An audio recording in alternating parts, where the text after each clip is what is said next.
충북의 한 조용한 시골 마을을 뒤흔든 충격적인 사건. 장모가 사위의 아이를 임신했다는 소식이 전해지자 마을 전체가 경악에 빠졌습니다. 진실이 밝혀지는 순간 모든 것이 무너져 내렸습니다.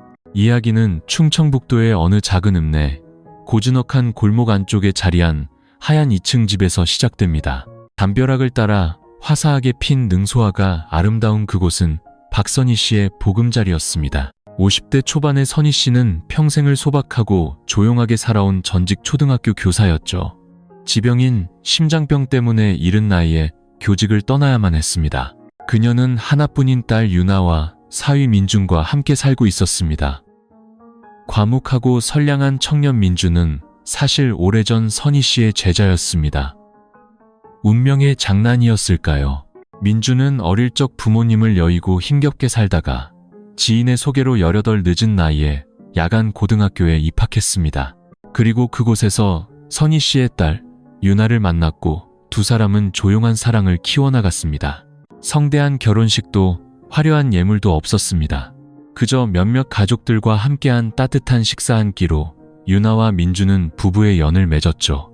두 젊은 부부는 선희 씨와 함께 살았습니다. 살림이 넉넉하진 않았지만 사랑이 넘치는 가정이었습니다. 활발하고 다부진 성격의 유나는 회계 전문대를 졸업하고 집 근처 작은 회사에 다녔고 민준은 직업훈련원에서 냉동 기술을 배워 동네 에어컨 수리 기사로 일했습니다. 모든 것이 평온해 보였던 이 가정에 변화의 바람이 불기 시작한 것은 유나가 다니던 회사가 어려워지면서부터였습니다. 월급은 밀리고 일자리는 불안해졌죠. 고민 끝에 유나는 민준에게 말했습니다. 동네 친구들을 따라 경북 구미에 있는 대기업 공장에 몇 년만 다녀오겠다고요. 월급도 훨씬 많고 잔업도 많아서 돈을 모아 어머니를 돕고 훗날 태어날 아이의 미래도 준비하고 싶다고 했습니다. 선희 씨는 처음엔 딸을 멀리 보내고 싶지 않았습니다. 부부가 떨어져 지내는 것도 예기치 못한 변화도 두려웠습니다. 하지만 딸의 굳은 결심을 보고 자신이 민준의 식사를 챙겨줄 힘은 아직 남아있다고 생각하니 더는 말릴 수가 없었습니다. 불안한 마음을 애써 삼키며 유나가 떠나던 날 선희 씨는 딱 한마디를 당부했습니다. 몸은 멀리 있어도 마음까지 멀어지면 안 된다. 알았지? 그날 이후 따뜻했던 집은 갑자기 텅 빈 것처럼 조용해졌습니다. 민준은 온종일 일하고 저녁에 돌아오면 선희 씨가 차려놓은 저녁상이 기다리고 있었죠. 처음 몇 번의 식사는 어색했습니다. 그저 안부를 묻는 몇 마디가 전부였죠. 하지만 하루하루가 지나면서 모든 것이 조금씩 달라지기 시작했습니다.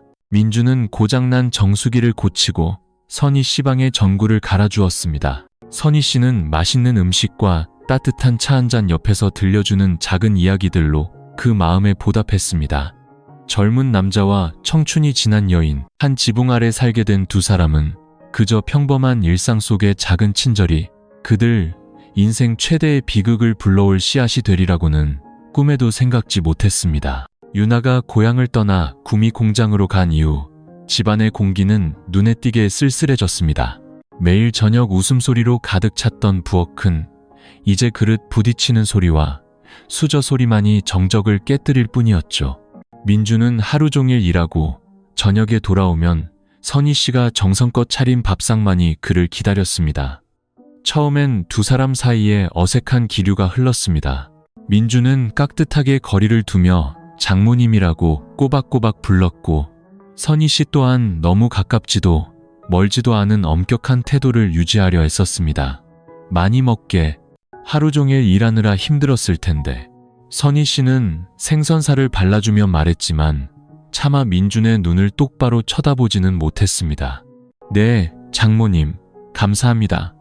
오늘은 그래도 지난 며칠보단 일이 좀 수월했어요. 대화는 거기서 멈췄습니다.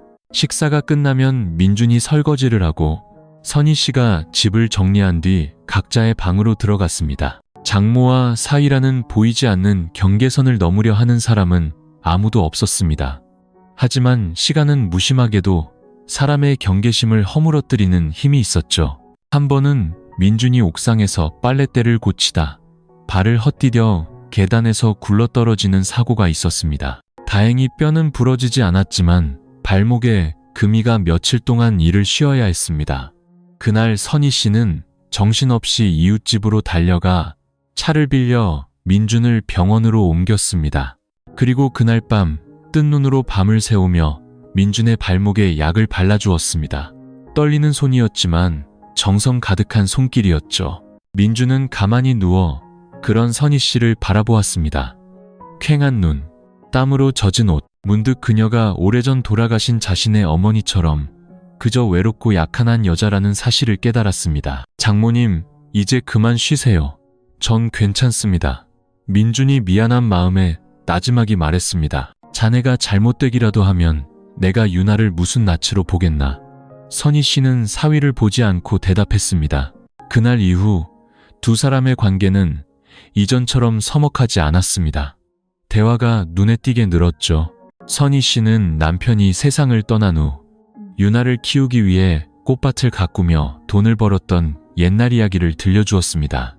민주는 보육원에서 자라며 겪었던 서름, 간장밥을 먹으면서도 열이 날 때 이마를 짚어줄 손길이 그리웠던 어린 시절을 털어놓았습니다. 며칠 동안 비가 추적추적 내리던 어느 날, 집에 누워있던 민준에게 선희 씨는 따뜻한 죽 한 그릇을 끓여다 주었습니다. 그리고 평소보다 조금 더 오래 곁에 앉아 있었죠.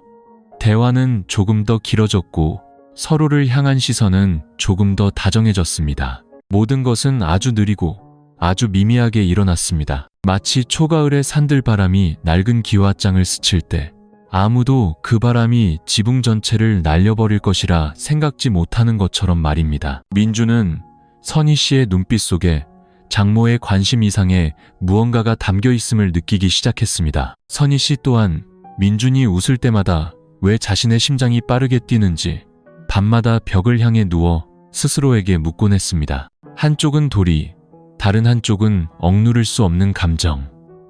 아직 두 사람 사이에 잘못된 일은 아무것도 없었지만 스쳐가는 눈빛, 작은 몸짓, 그리고 침묵의 순간들이 쌓여 모든 경계를 무너뜨릴 첫 번째 균열이 되고 있었습니다. 비가 부슬부슬 내리던 어느 토요일 저녁이었습니다. 온 동네가 옅은 안개에 잠긴 듯했고 골목 앞 가로등은 희미하게 깜빡이며 쓸쓸한 분위기를 자아냈습니다. 집안에서 선희 씨는 빨래를 개고 있었고 민주는 며칠 전 그녀가 고쳐달라고 부탁했던 고장난 진공청소기를 뜯어보고 있었습니다. 제가 할 테니 장모님은 쉬세요. 왜 이렇게 가까이서 계세요? 민준이 고개를 들자 자신을 뚫어지게 쳐다보는 선희 씨의 시선과 마주쳤습니다. 그게 자네가 잘 고치고 있나 보려고 그랬지. 선희 씨는 멋쩍게 웃으며 돌아섰지만 그녀의 얼굴은 추위 때문이 아닌 이유로 붉게 달아올라 있었습니다. 그 순간은 찰나였지만 민준의 마음속에 이상한 파문을 일으켰습니다. 언제부터였을까요? 그는 선희 씨가 머리를 단정하게 묶는 모습, 정원으로 나설 때의 씩씩한 걸음걸이, 그리고 밥상에 국그릇을 놓을 때의 가늘지만 부드러운 손길까지 신경 쓰기 시작했습니다. 그날 밤 유나에게서 전화가 걸려왔습니다. 부부의 대화는 몇 마디 안부 인사가 전부였죠. 민주는 어머니도 잘 계시고 자신도 여전히 일 잘하고 있다고 말했습니다. 유나는 밝게 웃으며 말했습니다. 그럼 다행이다. 우리 남편 착하네. 엄마가 집에서 밥도 챙겨주니까 망정이지. 아니었으면 나 걱정돼서 미쳐버렸을 거야. 통화가 끝나고 민주는 까맣게 변한 화면을 물끄러미 바라보았습니다. 언제부터 부부의 안부 전화가 그저 습관이 되어버렸을까요? 두 사람은 마치 서로 다른 인생을 사는 것 같았습니다. 유나는 돈을 모으는데 여념이 없었고 민주는 고향의 고요한 일상 속에서 이상하게도 매일 가장 많은 대화를 나누는 상대는 장모님이었습니다. 며칠간의 흐린 날씨가 지나고 해가 쨍하게 뜬 어느 날, 선희 씨는 민준과 함께 낡은 나무 선반을 치우기로 했습니다. 오래되어 흰개미가 갉아먹은 선반이었죠. 두 사람이 무거운 나무 판자를 함께 들어 올리는 순간 민준이 손을 놓치는 바람에 선반이 선희 씨 쪽으로 기울어졌습니다. 눈 깜짝할 사이에 민준은 선희 씨를 자기 쪽으로 강하게 끌어당기며 자신의 몸으로 그녀를 감쌌습니다. 쾅하는 소리와 함께 먼지가 자욱하게 피어올랐습니다. 두 사람은 바닥에 쓰러졌습니다. 민준이 선희 씨의 위로 엎어진 채 그녀의 어깨를 꽉 잡고 있었죠. 장모님, 괜찮으세요? 그는 겁에 질려 물었습니다. 선희 씨의 얼굴은 하얗게 질려 있었습니다. 선희 씨는 바로 대답하지 못했습니다. 그녀는 아주 가까운 거리에서 민준을 바라보았습니다. 두 사람의 시선이 어색한 숨결 속에서 마주쳤습니다. 초여름의 바람이 불어와 낡은 커튼을 살짝 걷어 올렸습니다. 위험에서 막 벗어난 두 사람이 오히려 몇 배는 더 위험한 상황에 빠진 모습이 드러났습니다. 난 괜찮네. 마침내 선희 씨가 그 한마디를 내뱉고는 황급히 일어나 자신의 시선을 피하려는 듯 손을 씻으러 안으로 들어갔습니다. 민준은 그 자리에 멍하니 앉아 있었습니다. 심장이 세차게 뛰었습니다. 두려움 때문이 아니었습니다. 마음속에서 꿈틀거리는 잘못된 무언가 때문이었습니다. 그날 저녁 식사는 평소보다 더 조용했습니다. 아무도 입을 열지 않았죠. 수저가 그릇에 부딪히는 소리만 유난히 크게 들렸습니다. 선희 씨는 일찍 식사를 마치고 나지막이 말했습니다. 내가 좀 피곤해서 자네는 더 먹고 난 먼저 들어가 쉬겠네. 민주는 홀로 남아 생선 조각을 집었지만 도저히 삼킬 수가 없었습니다. 머릿속에는 아까 낮에 보았던 장모님의 눈빛이 떠올랐습니다. 슬픔과 무언가 숨기는 듯한 눈빛. 하지만 더 중요한 것은 자신의 마음속에서도 이름 모를 감정이 싹트고 있다는 사실에 대한 두려움이었습니다. 누구도 원치 않았지만 두 사람의 외로움 속에서 조용히 자라나고 있는 위험한 감정. 그 후 며칠 동안 민준과 선희 씨 사이에는 보이지 않는 침묵의 벽이 생겼습니다. 여전히 함께 밥을 먹고 집을 치웠지만 두 사람 모두 서로의 눈을 똑바로 쳐다보는 것을 피했습니다. 집안에는 세 번째 사람이 없음에도 불구하고 마치 수만 개의 무언의 질문들이 공중에 떠다니는 것처럼 답답한 공기가 흘렀습니다. 선희 씨는 말이 더 없어졌습니다. 평소보다 일찍 일어나 새벽 시장에 다녀오고 음식을 다 만들어 놓으면 정원으로 나가 꽃을 다듬거나 책을 읽으며 방문을 닫아 걸었습니다. 민주는 야근을 핑계로 집에 있는 시간을 줄였습니다. 그는 두 사람만 남게 되는 고요한 저녁이 두려웠습니다. 장모님의 다정한 눈빛이 그리고 말을 듣지 않는 자신의 심장이 두려웠습니다. 하지만 모든 경계는 결국 누구도 예상치 못했던 하룻밤의 사건으로 무너지고 말았습니다. 그날은 유나의 생일이었습니다. 집에 없었지만 유나는 엄마와 민준에게 영상통화를 걸어왔습니다. 좁은 자취방에서 조촐한 케이크를 앞에 두고 환하게 웃으며 말했죠. 나 혼자 자축하는 거야. 내년에는 집에 가서 엄마랑 남편이랑 다 같이 큰 파티하자. 통화가 끝난 후 민준은 허탈한 표정으로 앉아 있었습니다. 유나가 애쓰고 있다는 건 알았지만 사진 속 저렴한 케이크, 비좁은 자취방, 야근으로 수척해진 얼굴은 그의 마음을 아프게 했습니다. 한편으로는 안쓰러웠고 다른 한편으로는 부부 사이의 거리가 점점 더 멀어지고 있다는 것을 느꼈습니다. 그 모습을 본 선희 씨가 조용히 막걸리 한 병을 꺼내왔습니다. 오늘 유나 생일인데 우리 둘밖에 없으니 한잔하면서 저 아이 마음이라도 따뜻하게 해주세. 그녀는 희미하게 웃었습니다. 그 눈빛은 민준의 마음을 꿰뚫어 보는 듯 슬퍼 보였습니다. 민준은 처음엔 거절했지만 이내 잔을 들었습니다. 그렇게 한 잔이 두 잔이 되고 술 기운은 누구도 모르는 사이에 서서히 퍼져나갔습니다. 옛날 이야기들이 다시 시작되었습니다. 유나가 아장아장 걷던 시절부터 선희 씨가 심장병으로 입원했던 일까지, 그리고 민준이 보육원에서 며칠씩 굶어야 했던 이야기까지. 모든 사연들은 두 사람을 부드럽게 감싸며 마치 하나의 끈으로 연결하는 듯 했습니다. 상처받았던 두 사람, 외로웠던 두 사람, 사랑에 목말랐던 두 사람. 밤이 깊어지고 갑작스러운 소나기가 쏟아졌습니다. 바람이 문틈으로 스며들어와 오싹한 한기를 느끼게 했습니다. 민준이 비틀거리며 일어나 방으로 가려는데 의자에서 일어서자마자 중심을 잃고 바닥으로 쓰러졌습니다. 민준 군, 선희 씨가 놀라 달려와 쓰러진 그의 몸을 부축했습니다. 민준이 고개를 들자 붉게 충혈된 눈으로 무언가 불분명한 말을 중얼거렸습니다. 선희 씨는 그를 소파로 옮겼습니다.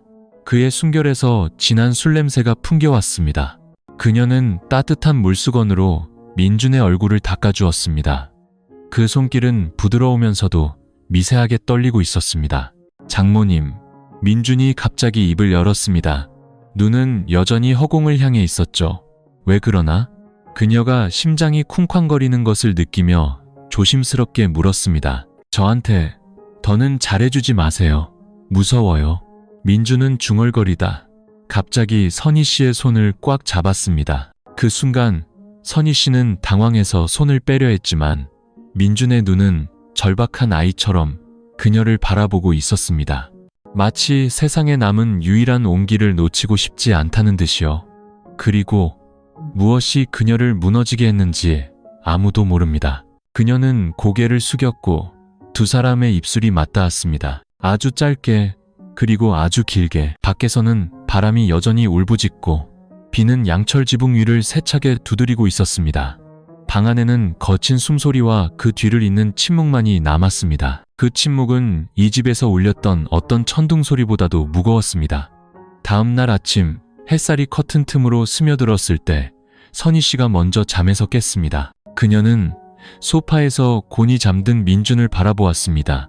아직 앳된 얼굴이었습니다. 그녀는 조용히 일어나 자신의 방으로 들어가 문을 살며시 닫았습니다. 마음속에는 이름 붙일 수 없는 거대한 파도가 일고 있었습니다. 이제부터 모든 것이 예전 같을 수는 없었습니다. 운명적인 그날 밤 이후 선희 씨는 마치 다른 사람이 된 것 같았습니다. 무서울 정도로 말이 없어졌죠. 매일 새벽같이 일어나 밥을 차려놓고는 현실을 외면하려는 듯 하루 종일 정원에 틀어박혀 꽃밭만 들여다보았습니다. 얼굴은 수척해지고 눈밑은 검게 변했으며 예전의 온화한 미소는 사라졌습니다. 민주는 더욱 혼란스러웠습니다. 선희 씨를 마주할 용기도 어떻게 행동해야 할지도 몰랐습니다. 퇴근하고 돌아와 부엌에 있는 그녀를 볼 때마다 그는 바쁜 전화통화를 하는 척하며 곧장 자기 방으로 올라가 버렸습니다. 한 지붕 아래 살았지만 그날 이후 두 사람은 단 한 번도 서로의 눈을 마주치지 않았습니다. 그날 밤은 민준에게 혼돈 그 자체였습니다. 따뜻하면서도 죄스러웠고 꿈 같으면서도 재앙 같았죠. 그는 스스로에게 물었습니다. 내가 선을 넘은 걸까? 나는 정말 쓰레기 같은 놈인가? 장모님은 후회하고 계실까? 어느 일요일 날씨는 화창했지만 집안의 공기는 여전히 무겁게 가라앉아 있었습니다. 민주는 제사상 근처의 책장을 정리하다가 낡은 사진 한 장이 떨어지는 것을 보았습니다. 유나와 자신의 결혼 사진이었습니다. 두 젊은이가 꽃아치 앞에서 해맑게 웃고 있었고 그 뒤에는 선희 씨가 자랑스러운 눈빛으로 서 있었습니다.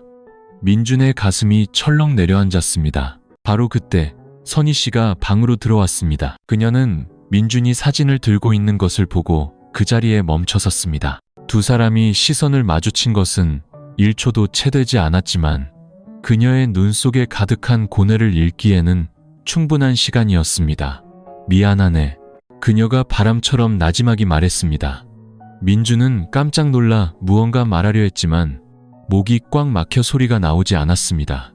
선희 씨는 여전히 그를 똑바로 보지 않은 채 말을 이었습니다. 그날은 내 잘못이었어. 자네는 잊어주게. 아무 일도 없었던 것처럼 할 수 있겠나? 그 말은 민준의 마음에 비수처럼 꽂혔습니다. 고개를 끄덕이고 싶었지만 어째서인지 입술만 파르르 떨렸습니다. 장모님이 잘못한 게 아니에요. 제가 못난 놈입니다. 그렇게 말하지 말게. 그녀가 말을 끊고 처음으로 그를 바라보았습니다. 눈가가 붉게 물들어 있었죠. 나는 어른이야. 내가 뭘 하고 있는지 똑똑히 알고 있었어. 그저 마음이 약했을 뿐이야. 방 안은 다시 정적에 휩싸였습니다. 두 사람 모두 고개를 숙인 채 더 이상 아무 말도 하지 못했습니다. 미안함, 괴로움, 내면의 갈등 모두가 침묵이라는 두 글자 속에 갇혀버렸습니다. 그날 밤 민주는 2층 베란다에 홀로 앉아 있었습니다. 마당에서는 선희 씨가 화초에 물을 주고 있었습니다. 느릿한 동작, 노란 불빛 아래 길게 늘어진 그림자. 그 모습을 보며 민주는 가슴이 먹먹해졌습니다. 그는 선희 씨 또한 자신만큼이나 고통스러워하고 있다는 것을 알았습니다. 평생을 자식을 위해 헌신한 어머니이자 여인이 이제는 사위와의 관계로 인해 이름 없는 비극에 빠져버린 것입니다. 하지만 이상하게도 마음 깊은 곳에서 혐오감이나 원망은 느껴지지 않았습니다. 지금 그가 가장 선명하게 느끼는 것은 텅 빈 공허함이었습니다. 너무나 공허해서 그저 따뜻한 품, 한 번에 모든 도리를 잊게 할 만큼의 공허함이었습니다.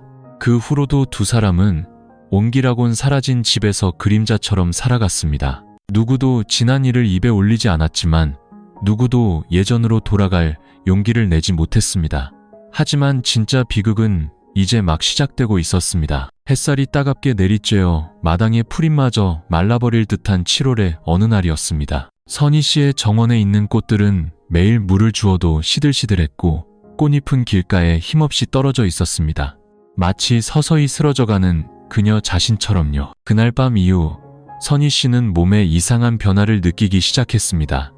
처음에는 아침에 가벼운 헛구역질을 하는 정도였습니다. 그녀는 그저 식사를 불규칙하게 했거나 갱년기 호르몬 변화 때문이라고 생각했죠.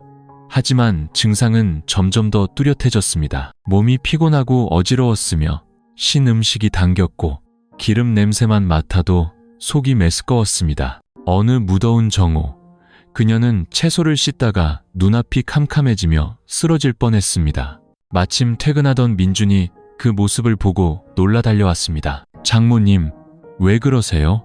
어디 편찮으세요? 민준이 걱정스러운 얼굴로 그녀의 어깨를 부축했습니다. 아닐세, 그냥 배가 고파서 그런가 보네. 그녀는 어색하게 웃으며 그의 시선을 피했습니다. 하지만 민준은 안심할 수 없었습니다. 그는 그녀를 의자에 앉히고 직접 레모네이드를 타주었습니다. 그녀는 한 모금을 마셨지만 손은 미세하게 떨리고 있었습니다. 그날 오후 내내 민준은 그녀 곁을 조용히 지켰습니다.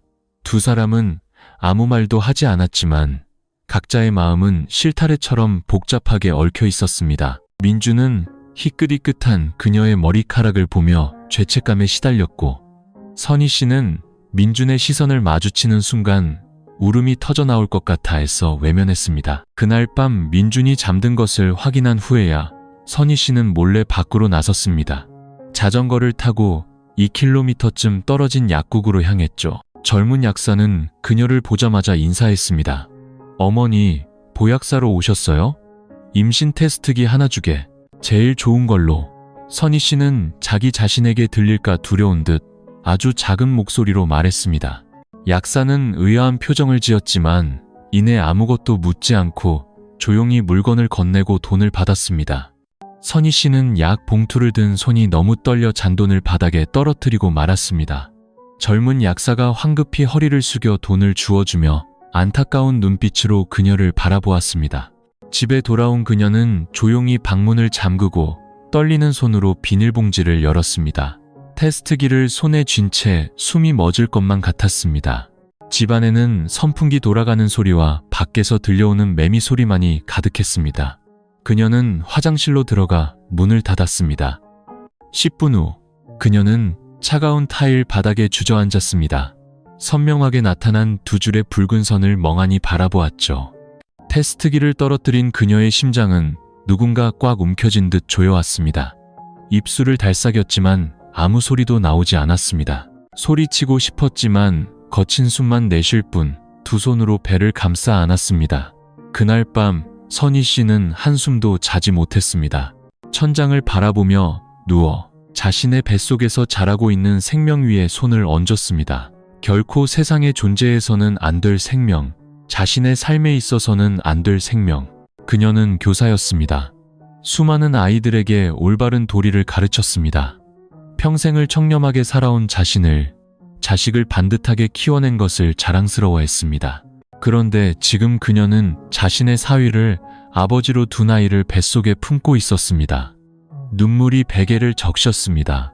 후회 때문이 아니었습니다. 이제 어떻게 해야 할지 몰랐기 때문이었습니다. 아이를 지울 것인가? 아니면 치욕 속에서 낳을 것인가? 숨길 것인가? 아니면 고백할 것인가? 도망칠 것인가? 아니면 남을 것인가? 모든 선택이 비수처럼 느껴졌습니다. 다음날 아침 민준이 일어났을 때 선희 씨의 방문은 굳게 닫혀 있었습니다. 그는 가볍게 문을 두드렸습니다. 장모님, 일어나셨어요? 대답이 없자 그는 문을 열고 들어갔습니다. 책상 위에는 짧은 쪽지 한 장이 놓여 있었습니다. 손으로 쓴 단 한 줄의 문장이었죠. 며칠 집을 비운다. 걱정하지 마라. 민주는 그 짧은 쪽지 앞에서 그대로 얼어붙었습니다. 선희 씨의 글씨는 여느 때처럼 부드러웠지만 왠지 모르게 그 글씨에서 섬뜩함이 느껴졌습니다. 며칠 집을 비운다. 걱정하지 마라. 단순한 문장이었지만 마치 작별 인사처럼 들렸습니다. 그는 집안을 둘러보았습니다. 옷장 속 옷들은 그대로였고 평소에 입던 옷 몇 벌만 사라져 있었습니다. 부엌도 깨끗했고 모든 것이 평소와 같았습니다. 하지만 민준을 가장 혼란스럽게 한 것은 집안을 감도는 기이한 정적이었습니다. 평소 아침 시장에 갈 때도 선희 씨는 쪽지를 남기거나 전화를 했습니다. 하지만 이번엔 아무런 연락도 흔적도 없었습니다. 민준이 전화를 걸었지만 신호음만 갈 뿐 아무도 받지 않았습니다. 2번, 3번을 걸어도 텅 빈 집안에 울리는 차가운 벨소리뿐이었습니다. 그날 오후 민준은 일을 쉬고 오토바이를 타고 온 동네를 헤매고 다녔습니다. 큰 시장, 약국, 그리고 선희 씨가 자주 들르던 지인들의 집까지 찾아갔지만 모두들 어제 아침 이후로 그녀를 본 적이 없다고 고개를 저었습니다. 저녁에는 옆 동네에 있는 유나의 외가댁까지 달려갔지만 외할머니 역시 어제 선희는 안 왔다. 온 지 꽤 됐다며 고개를 저을 뿐이었습니다. 민주는 가슴에 돌덩이가 얹힌 듯한 기분으로 집에 돌아왔습니다. 그는 다시 선희 씨의 방으로 들어가 작은 서랍장을 뒤졌습니다. 낡은 천 주머니가 단단히 묶여 있었습니다. 열어보니 안에는 빳빳한 고액권 지폐 다발이 들어 있었습니다. 그 밑에는 낡은 진료 기록과 심장병 약 처방전, 그리고 비닐봉지에 쌓인 사용한 임신 테스트기가 있었습니다. 민준의 심장이 멎는 듯 했습니다. 그는 떨리는 손으로 테스트기를 집어들었습니다. 말라붙었지만 여전히 선명한 2줄의 붉은 선을 뚫어지게 바라보았습니다. 그는 바닥에 주저앉았습니다. 침대의 등을 기댄 채 온몸에 힘이 빠져나가는 것을 느꼈습니다. 눈을 뜨고 있었지만 머릿속은 텅 비어 있었습니다. 누구도 말해주지 않았지만 그는 모든 것을 이해했습니다. 너무나도 명확하게. 그날 밤 민주는 잠들지 못했습니다. 선희 씨의 방에 앉아 테스트기를 손에 꽉 쥔 채 머릿속에서는 단 하나의 질문만이 맴돌았습니다. 어디로 가신 걸까? 그는 자신을 자책했습니다. 그날 술에 취하지만 않았더라면, 적당한 거리를 유지했더라면, 장모님을 다른 눈으로 보지 않았더라면 모든 것이 달라졌을 텐데. 하지만 이성은 마음을 따르지 못했습니다. 어떤 실수는 욕망이 아니라 외로움과 한순간의 약한 마음에서 시작되기도 하니까요. 다음 날 아침, 민주는 선희 씨가 심장병 치료를 받던 군립병원으로 달려갔습니다. 그는 그녀의 사진을 보여주며 의사와 간호사들에게 물었습니다. 마침내 산부인과에서 한 젊은 간호사가 그를 조용히 불러 말했습니다. 확실하진 않은데요. 어제 50대 정도로 보이는 분이 갈색 옷을 입고 오셔서 생리가 늦어진다고 진료를 받으셨어요. 여자 의사 선생님께 단독 진료를 요청하시고는 아주 서둘러 가셨어요. 그 나이대 분이 그런 문제로 오시는 게 드물어서 기억에 남네요. 민주는 고개를 끄덕이며 감사 인사를 했습니다. 마음은 천근만근 무거웠죠. 병원 밖으로 나서는 그의 헝클어진 머리 위로 뜨거운 햇살이 쏟아졌습니다. 발걸음은 납덩이처럼 무거웠습니다. 이제 그는 걱정을 넘어 두려움을 느끼기 시작했습니다. 선희 씨가 혹시라도 어리석은 선택을 할까봐 두려웠습니다. 그날 저녁 민주는 낯선 번호로 온 문자 메시지를 받았습니다. 단 한 줄이었죠. 더는 찾지 마라. 생각할 시간이 필요하다. 이름도 장소도 그녀가 어디에 있는지 알 수 있는 단서도 없었습니다. 민주는 핸드폰을 꽉 쥐었습니다. 마음이 복잡하게 얽혔습니다. 어떻게 해야 할지, 누구에게 말해야 할지 몰랐습니다. 유나에게는 더더욱 털어놓을 수 없었죠. 모든 것이 그의 감당할 수 있는 범위를 넘어서고 있었습니다. 그리고 그는 알았습니다. 장모님의 뱃속에 있는 아이가 이 모든 것을 나락으로 떨어뜨릴 비극의 매듭이라는 것을. 월요일 아침, 민준이 툇마루에 멍하니 앉아 있는데 갑자기 전화벨이 울렸습니다. 유나였습니다. 오빠, 나 오늘 오후에 잠깐 집에 내려갈게. 3일 휴가 냈어. 무언가 불안한 예감이 들었습니다. 전화기 너머 유나의 목소리는 차분했지만 날카로웠습니다. 민주는 깜짝 놀라 핸드폰을 꽉 쥐었습니다. 목이 바싹 말라왔죠. 그가 대답하기도 전에 유나가 물었습니다. 엄마 집에 계셔? 민주는 잠시 머뭇거리다 대답했습니다. 아, 엄마 절에 가셨어. 며칠 거기 계실 건가 봐. 연락이 잘 안 되네. 내가 몇 번이나 전화했는데 안 받으시더라. 나한테 아무 말도 없으셨는데. 유나는 혼잣말처럼 중얼거렸습니다. 민주는 애써 침착한 목소리를 유지했습니다. 요즘 좀 피곤해 하셔서 마음 좀 정리하고 싶으셨나 봐. 유나는 더 이상 묻지 않고 오후에 도착할 거라고만 말했습니다. 한낮의 햇살이 불처럼 뜨거웠습니다. 버스가 골목 어귀에 멈추고 유나가 여행 가방을 들고 내렸습니다. 얼굴에는 피곤한 기색이 역력했죠. 민주는 어색한 미소로 아내를 맞았습니다. 그는 한때 너무나 사랑했고 모든 것을 공유했던 아내, 유나를 보며 숨막히는 이질감을 느꼈습니다. 오는 길에 힘들었지? 민준이 가방을 받으며 물었습니다. 그냥 그래. 유나가 대답하며 집마당을 쓱 훑어보았습니다. 엄마 집에 안 계시네? 그녀가 다시 물었습니다. 응, 아침 일찍 나가셨어. 며칠 있다 오실 거야. 유나는 집 안으로 들어서며 집안 분위기가 평소와 다르다는 것을 느꼈습니다. 거실 구석에 작은 탁자여 의자 하나가 뒤로 빠져 있었습니다. 마치 누군가 오랫동안 앉아 있었던 것처럼. 물병은 평소처럼 가득 차 있지 않았고 툇마루 앞 화분에는 시든 꽃이 몇 송이 보였습니다. 모든 것이 엄마의 스타일과는 달랐습니다. 엄마 어디 가셨는데 나한테 전화도 안 하셨어? 유나가 미간을 찌푸렸습니다. 며칠 마음 좀 정리하고 싶다고 하셨어. 그냥 피곤해서 그러실 거야. 걱정 마. 민주는 같은 대답을 반복했습니다. 하지만 유나는 믿지 않는 눈치였습니다. 그날 점심 두 사람은 침묵 속에서 식사를 했습니다. 유나는 종종 집안을 둘러보며 무언가를 찾는 듯 했습니다.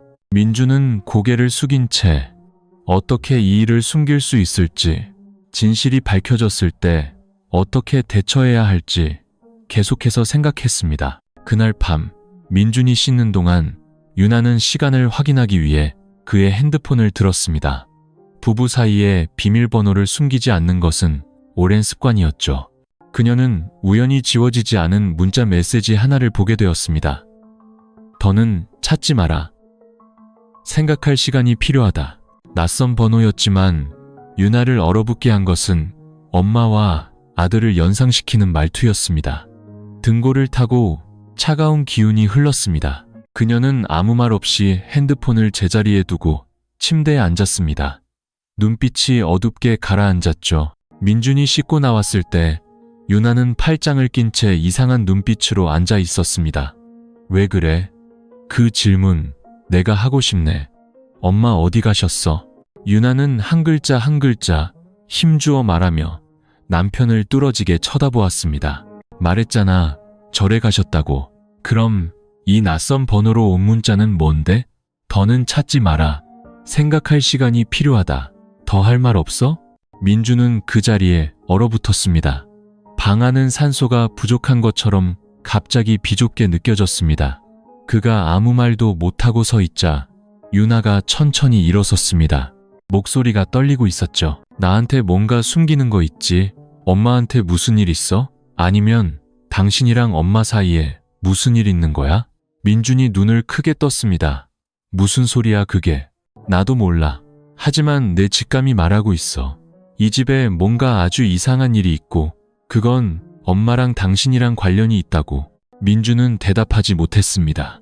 그의 얼굴은 하얗게 질려 있었습니다. 그날 밤 유나는 툇마루에 홀로 앉아 칠흑 같은 밤하늘을 바라보았습니다.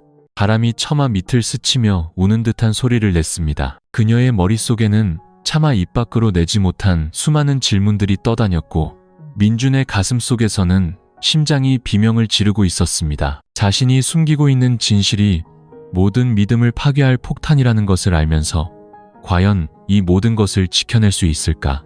유나는 그날 밤뜬 눈으로 밤을 새웠습니다. 밖에서는 바람이 울부짖었고 그녀의 마음속에서도 폭풍이 일었습니다. 무심코 던졌던 자신의 말, 남편의 겁에 질린 표정, 그리고 의문의 문자 메시지. 모든 조각들이 뒤틀린 그림처럼 맞춰지며 차마 이름 붙일 수 없는 불길한 예감을 불러일으켰습니다. 다음 날 아침, 민준이 아직 잠들어 있을 때 유나는 조용히 일어났습니다. 그녀는 엄마의 방으로 가 살며시 문을 열었습니다. 비밀을 찾는 사람처럼 평소에는 상상도 못할 행동이었죠. 그녀의 시선은 방안을 훑다가 침대 머리맡의 작은 서랍장에 멈췄습니다. 서랍을 열자 병원 서류와 심장병, 약 처방전이 보였습니다. 이상한 것은 없었죠. 하지만 그 아래를 들추는 순간 그녀는 산부인과 진료 영수증 한 장을 발견했습니다. 환자 이름은 박선희, 진료일은 불과 일주일 전이었습니다. 유나는 그대로 굳어버렸습니다. 영수증을 든 채 생리지연, 조기 임신, 의심이라는 글자를 뚫어지게 바라보았습니다. 심장이 쿵하고 내려앉았습니다. 엄마가 산부인과에? 그녀는 믿을 수 없었고 믿고 싶지 않았습니다. 그날 점심, 민준이 유나를 불러 밥을 먹자고 했습니다. 그녀는 평소의 밝은 모습과 달리 차가운 눈빛으로 침묵을 지켰습니다. 나 안 먹어. 당신 혼자 먹어. 왜 그래? 민준이 조심스럽게 물었습니다. 마지막으로 한 번만 더 물을게. 엄마, 임신하셨어? 그녀가 단도직입적으로 물었습니다. 민준은 그 자리에 얼어붙었습니다. 그녀가 이렇게 빨리 알아챌 줄은 몰랐습니다.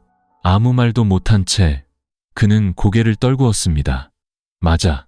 민준이 모기 소리만 한 목소리로 대답했습니다. 유나는 고통스러운 실소를 터뜨렸습니다.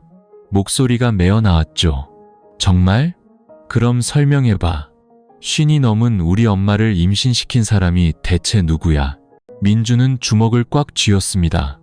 애써 평정을 유지하려 했지만 눈가는 이미 붉게 달아올라 있었습니다. 지금 이 순간 어떤 말이든 양날의 검이라는 것을 알았습니다. 침묵은 기만이고 고백은 파멸이었습니다.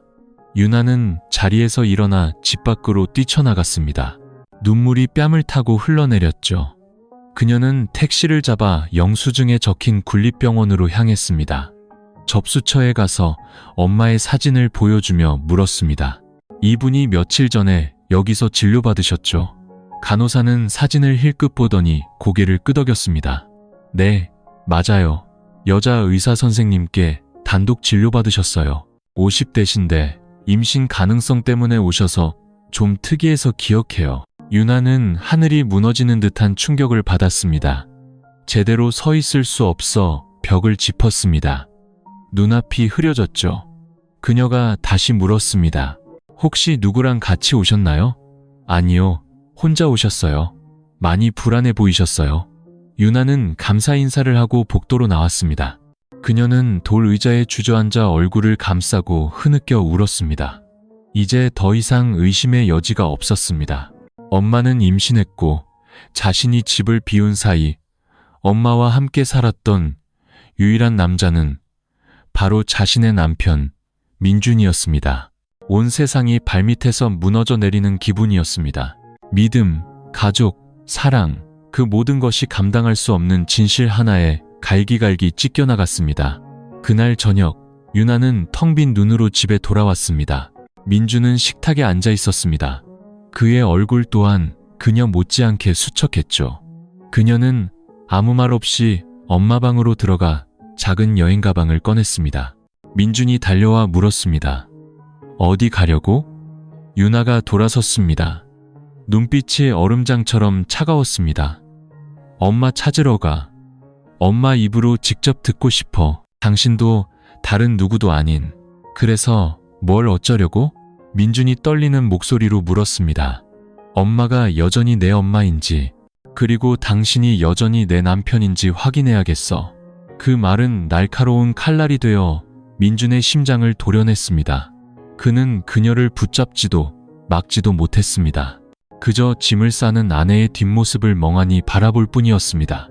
그 순간 그는 자신이 잃은 것이 유나의 믿음뿐만이 아니라 이 삶 전체라는 것을 깨달았습니다. 유나는 문 밖으로 나섰습니다. 그녀의 작은 그림자가 어둠 속으로 사라졌습니다. 그리고 이제 진실은 더 이상 네 개의 벽 안에 갇혀 있지 않게 되었습니다. 유나는 가장 이른 버스를 타고 외곽으로 향했습니다. 병원 영수증에 적힌 단서를 따라 사방을 수소문한 끝에 마침내 읍내 변두리 골목에 숨겨진 작은 여인숙을 찾아냈습니다. 주인은 60대 할머니였습니다. 유나가 선희 씨의 사진을 보여주자 할머니는 금방 알아보았습니다. 아, 이 양반.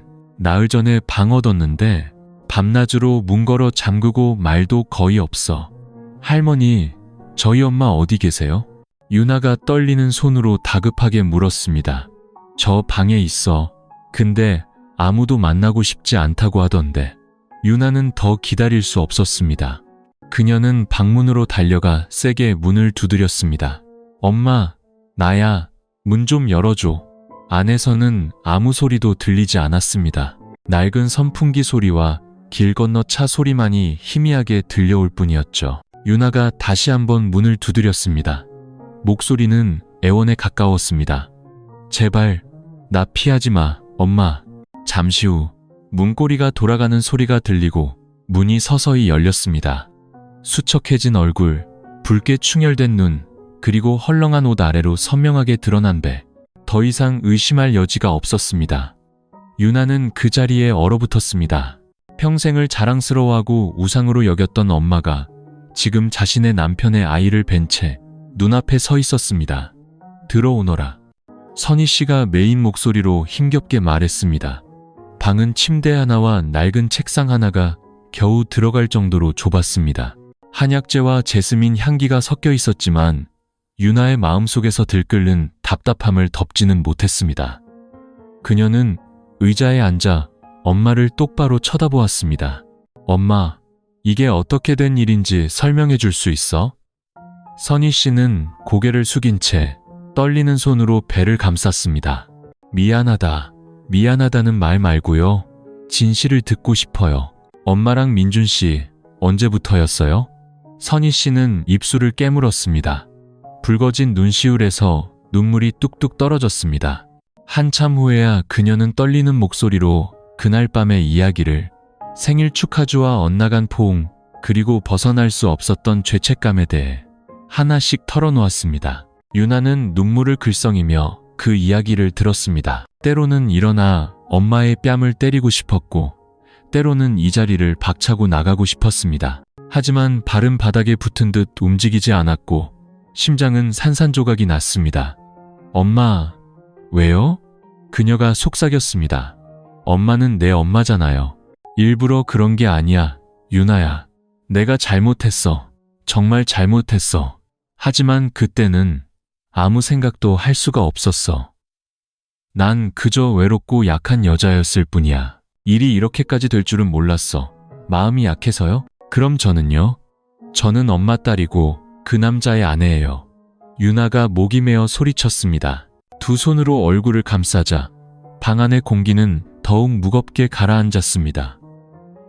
아무도 말을 잇지 못했죠.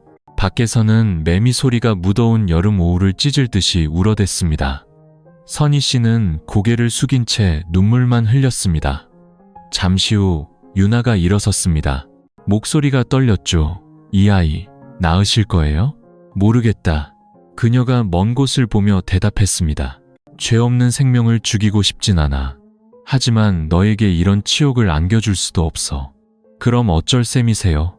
유나가 질식할 듯한 목소리로 물었습니다. 선희 씨는 두 손을 꽉 쥐고 천천히 말했습니다. 나는 이곳을 떠날 거다. 너와 민준 군에게 더는 얽히지 않도록. 이 모든 결과는 나 혼자 짊어지고 갈게. 유나는 고개를 돌렸습니다. 눈앞이 흐려졌죠. 엄마를 미워할 수도, 그렇다고 바로 용서할 수도 없었습니다. 사랑과 도리, 그리고 핏줄 사이에서 그녀는 마치 벼랑 끝에 선 사람 같았습니다. 한 발짝만 잘못 디디면 깊은 나락으로 떨어질 것만 같았죠. 그날 오후 유나는 여인숙을 나섰습니다. 갑자기 하늘에서 비가 쏟아졌습니다. 차가운 여름비는 마치 분노를 토해내는 것 같았습니다. 그녀는 처마 밑에 서서 텅 빈 마음으로 비를 맞았습니다. 엄마가 남편의 아이를 임신했다. 그리고 그녀는 자신의 인생에서 가장 중요한 두 사람을 두고 이제 어떻게 해야 할지 알 수 없었습니다. 유나는 칠흑 같은 어둠이 내린 후에야 집에 돌아왔습니다. 창백한 얼굴, 폭풍우가 핥히고 간 듯 지친 눈빛이었죠.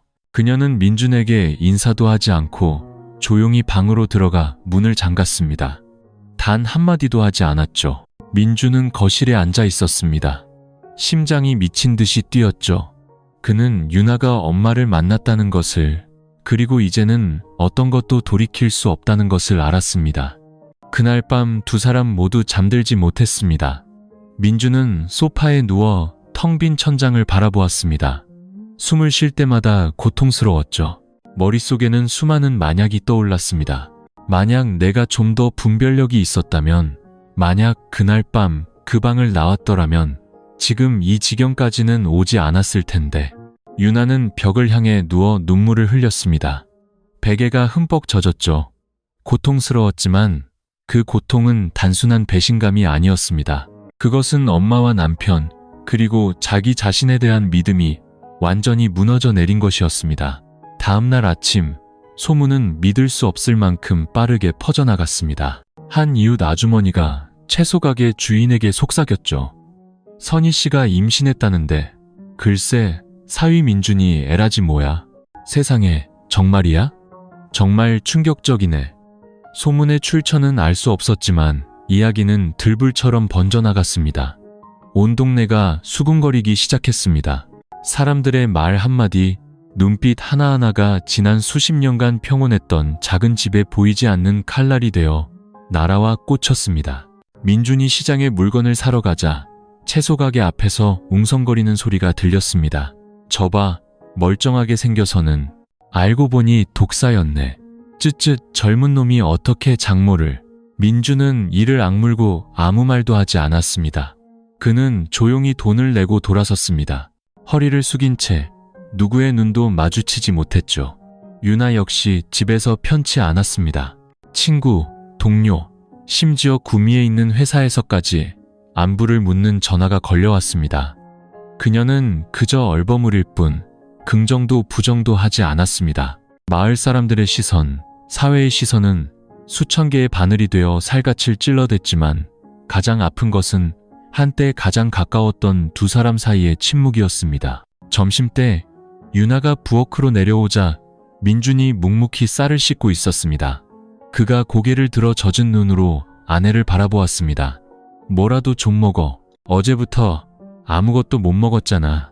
더 이상 신경 쓰지 마. 당신이랑 나 이제 아무 사이도 아니니까. 유나의 목소리는 칼날처럼 날카로웠습니다. 민준은 고개를 숙였습니다. 냄비 뚜껑을 쥔 손에 힘이 들어갔죠. 내가 잘못했어. 하지만 도망칠 만큼 비겁하진 않아. 당신이 떠나고 싶다면 막지 않을게. 하지만 만약 당신이 남는다면 내가 모든 걸 다해서 속죄할게. 제발. 장모님만은 미워하지 말아줘. 마지막 말에 유나는 그 자리에 얼어붙었습니다. 당신이 그런 말을 할 자격이 있어? 아이를 가진 사람은 우리 엄마고 우리 엄마랑 잠자리를 한 사람도 당신이야. 민주는 목이 메어 눈물을 흘렸지만 아무런 반박도 하지 못했습니다. 유나는 눈물을 훔치고 돌아서서 나가버렸습니다. 심장이 산산조각 나는 것 같았죠. 그녀는 더 이상 어떤 변명도 들을 힘이 없었습니다. 그날 오후 동네 이장님이 찾아왔습니다. 그는 의자에 앉아 조용하지만 의미심장한 목소리로 말했습니다. 요즘 동네가 많이 시끄러워. 두 사람이 알아서 해결해야지. 이대로는 안 돼. 유나는 대답하지 않았고 민주는 그저 고개를 숙일 뿐이었습니다. 이장님이 돌아간 후 민주는 텐마루에 우두커니 서서 먼 곳을 바라보았습니다. 바람에 꽃이 피 흩날리는 모습이 갈기갈기 찢겨 다시는 붙일 수 없는 자신의 인생 조각들 같았습니다. 그리고 바로 그날 오후 유나는 한때 절대적으로 믿었던 사람에게 전화를 걸었습니다. 자신의 옛 스승이자 엄마 선희 씨와도 가까웠던 분이었습니다. 선생님, 저희 엄마 지금 어디 계신지 아세요? 전화기 저편에서 한숨 소리가 들렸습니다. 알고 있단다. 하지만 네 어머니가 원치 않으시니 말해줄 수는 없어. 다만 한 가지만 조언해주고 싶구나. 네 엄마 이야기를 진심으로 한 번만 들어보렴. 어떤 실수는 욕망에서 시작되는 게 아니라 너무나 오랜 시간 사랑받지 못해서 시작되기도 한단다. 유나는 그 말을 듣고 멍하니 앉아 있었습니다. 그녀는 엄마를 원망했지만 단 한 번도 물어본 적이 없었습니다. 엄마는 외롭지 않았는지, 아프지 않았는지, 홀로 얼마나 많은 세월을 견뎌왔는지. 그날 밤 며칠 만에 처음으로 유나는 민준의 방문을 두드렸습니다. 나 엄마한테 데려다줘. 민준은 깜짝 놀랐습니다. 마음속에서 희미한 희망의 빛이 반짝였습니다. 그는 붉어진 눈으로 고개를 끄덕였습니다. 내일 아침에 가자. 다음날 아침 해가 막 떠오를 무렵 민준과 유나는 길을 나섰습니다. 두 사람은 오토바이에 나란히 앉았지만 아무 말도 하지 않았습니다. 읍내에서 선희 씨가 머물던 낡은 여인숙까지 가는 길이 유난히 길고 무겁게 느껴졌습니다. 오토바이가 강가의 작은 여인숙 앞에 멈췄습니다. 민준이 시동을 끄자마자 유나는 뒤도 돌아보지 않고 안으로 걸어 들어갔습니다. 주인 할머니가 그들을 보고는 복도 끝 방을 가리키며 속삭였습니다. 아직 저 방에 있어. 근데 어제부터는 방 밖으로 거의 나오질 않네. 유나는 고개를 끄덕이고 방문 앞으로 다가가 문을 두드렸습니다. 엄마, 나야. 문 좀 열어줘. 침묵. 나 이제 엄마 원망 안 해. 하지만 엄마가 문 안 열면 평생 엄마라고 안 부를 거야. 철컥하는 소리와 함께 문이 천천히 열렸습니다. 선희 씨가 서 있었습니다. 수척한 얼굴, 눈물로 퉁퉁 부은 눈. 딸을 보자 그녀는 뒷걸음질치며 더듬거렸습니다.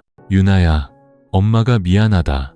유나는 대답 대신 방 안으로 들어섰습니다. 어수선한 방 안에는 한약 냄새와 짙은 외로움의 냄새가 배어 있었습니다.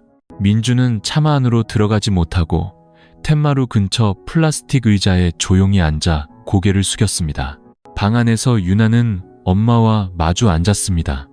한평생 자식을 위해 희생한 여자와 엄마를 우상으로 여겼던 여자. 이제 두 사람은 서로에게 가장 깊은 상처를 준 사람의 모습으로 마주하고 있었습니다. 엄마, 계속 여기 계실 거예요? 유나가 메인 목소리로 물었습니다. 내가 무슨 면목으로 동네에 돌아가겠니? 널 볼 낯도 이웃들을 볼 낯도 없어. 선희 씨가 눈물을 글썽이며 대답했습니다. 엄마가 절 배신했다고 생각했어요. 하지만 이제는 알 것 같아요. 엄마도 사람이었다는 걸. 마음이 있고 상처가 있고 아무도 보지 못하는 빈자리가 있었다는 걸요. 선희 씨는 울음을 터뜨렸습니다. 이 아이를 지키고 싶지도 않았지만 그렇다고 죽일 수도 없었어. 내가 나쁜 엄마라고 해도 할 말 없다. 하지만 널 상처 주려던 건 정말 아니었어. 정말이야, 유나야. 유나가 고개를 숙이자 그녀의 눈에서도 눈물이 흘러내렸습니다. 그녀는 며칠 만에 처음으로 엄마의 손을 잡았습니다. 엄마가 잘못했지만 엄마도 충분히 아팠어요. 그러니 만약 아이를 낳기로 결정하신다면 더는 숨지 마세요. 만약 아니라면 제가 병원에 모시고 갈게요. 어떤 결정이든 마지막까지 제가 엄마 곁에 있을게요. 선희 씨는 딸을 끌어안고 목 놓아 울었습니다. 고맙다, 내 딸아. 아직도 나를 엄마라고 불러줘서 고맙다. 텐마루에서 민주는 조용히 앉아 있었습니다. 방 안의 모든 대화를 들은 그의 심장은 누군가 쥐어짜는 듯했습니다. 그는 자신이 강한 남자라고 생각했지만 지금은 그저 두 여인이 서로를 치유하는 모습을 지켜볼 수밖에 없는 초라한 존재일 뿐이었습니다. 잠시 후 유나가 밖으로 나왔습니다. 들어가봐. 엄마가 당신 보고 싶대. 민준이 고개를 끄덕이고 안으로 들어갔습니다. 선희 씨는 베개의 등을 기댄 채 앉아 있었습니다. 민주는 침대 옆에 무릎을 꿇고 고개를 숙였습니다. 장모님, 제가 잘못했습니다. 이제 장모님이라고 부르지 말게. 선희 씨가 나지막이 말했습니다. 민주는 그 자리에 얼어붙었지만 그녀는 말을 이었습니다. 자네는 이제 누군가의 보호가 필요한 아이가 아니라 책임을 져야 할 한 남자니까. 난 자네를 원망하지 않아. 하지만 이 찢어지는 고통 속에서 평생 살 수는 없어. 부디 유나에게 잘하게. 어떤 상황에서든 가장 큰 상처를 받은 건 유나니까. 민주는 고개를 끄덕였습니다. 그녀의 말이 맞았습니다. 두 어른의 실수로 가장 큰 상처를 짊어진 사람은 바로 유나였습니다. 그날 오후 민준과 유나는 집으로 돌아왔습니다. 선희 씨는 함께 가지 않았습니다. 생각할 시간이 더 필요하다는 그녀의 결정을 유나는 존중했습니다. 떠나기 전 유나는 엄마를 오랫동안 안아주었습니다. 엄마, 충분히 생각하세요.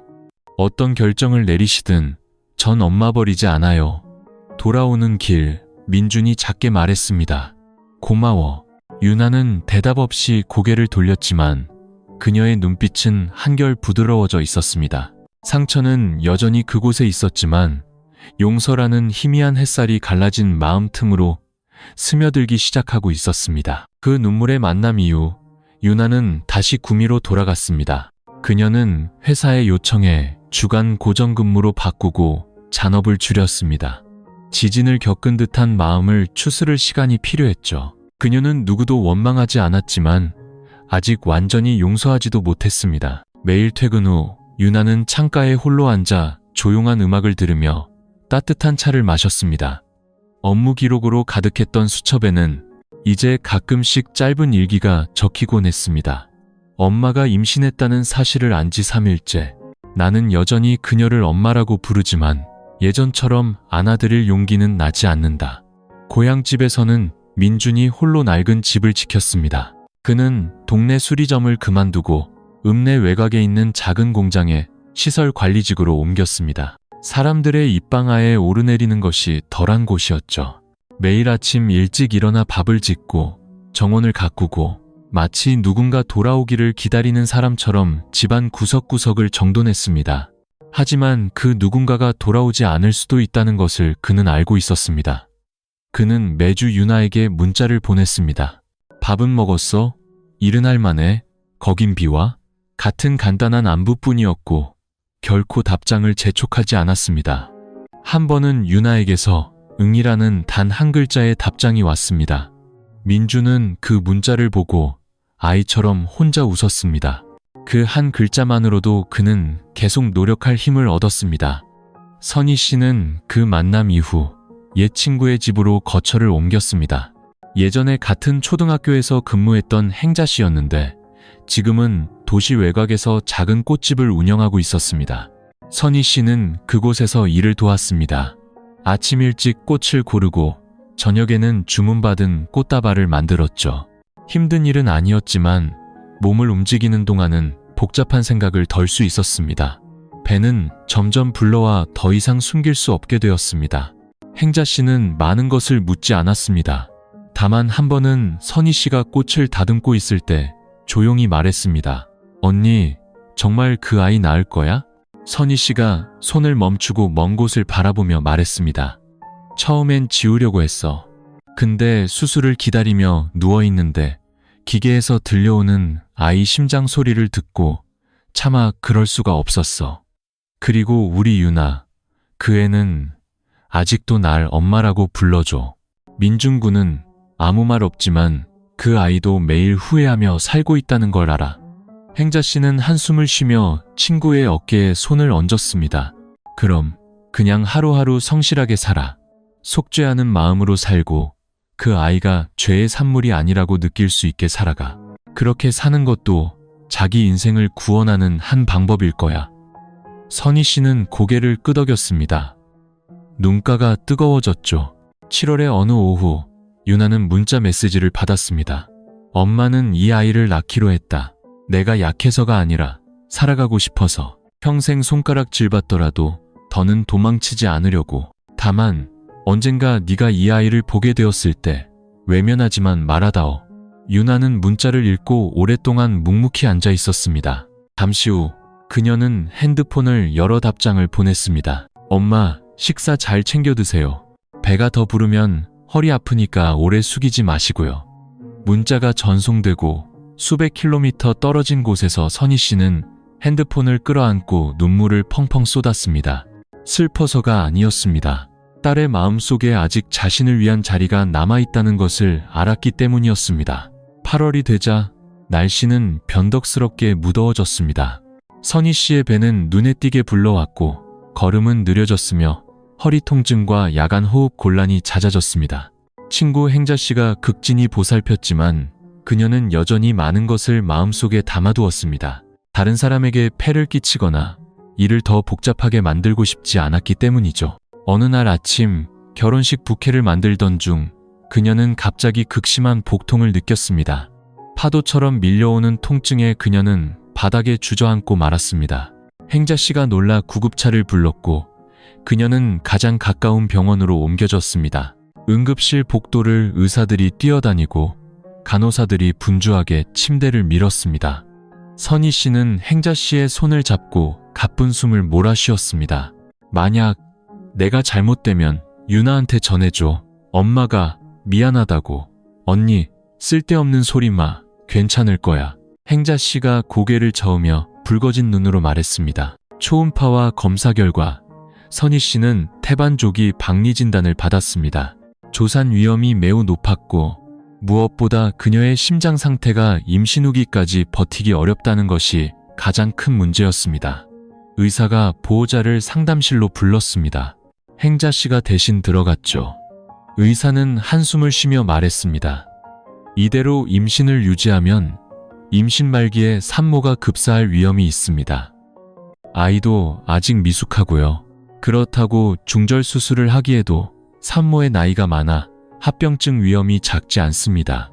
두 사람 다 살릴 방법은 없나요? 행자 씨가 메인 목소리로 물었습니다. 저희도 최선을 다하겠습니다. 하지만 최종 결정은 환자 본인이 하셔야 합니다. 그날 오후 선희 씨는 병상에 누워 있었습니다. 창문 커튼 틈으로 희미한 햇살이 비쳤죠. 그녀는 자신의 뱃속에서 미약하게 숨쉬고 있는 생명 위에 손을 얹었습니다. 머릿속은 텅 비었지만 심장은 쥐어짜는 듯 아팠습니다. 아가야, 엄마는 이제 너를 어떡하면 좋으냐. 그녀가 속삭이며 조용히 눈물을 흘렸습니다. 자신이 강하다고 생각했지만 삶과 죽음의 경계에 서자 자신이 한없이 작은 존재임을 깨달았습니다. 같은 시각 행자 씨는 유나에게 전화를 걸었습니다. 유나야, 네 엄마가 도립병원에 입원했어. 상태가 좋지 않아. 유나는 그 자리에 얼어붙었습니다.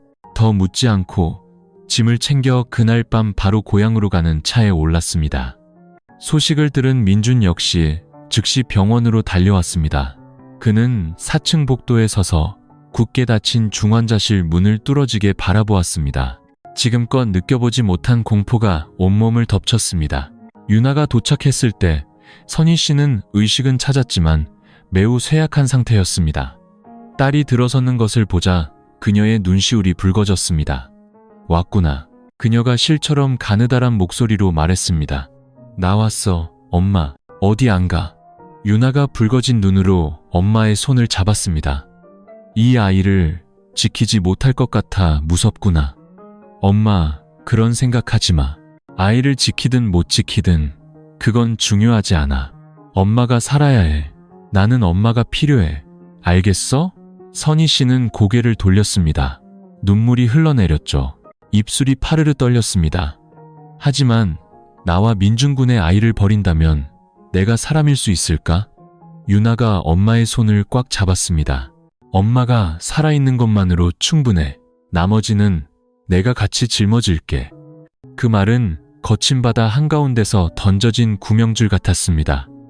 선희 씨는 목 놓아 울었습니다. 어릴 적 넘어져 울던 자신을 안아주던 것처럼 딸의 품에 안겨 한참을 울었습니다. 의사가 다시 들어왔을 때 선희 씨는 더 이상 망설이지 않았습니다.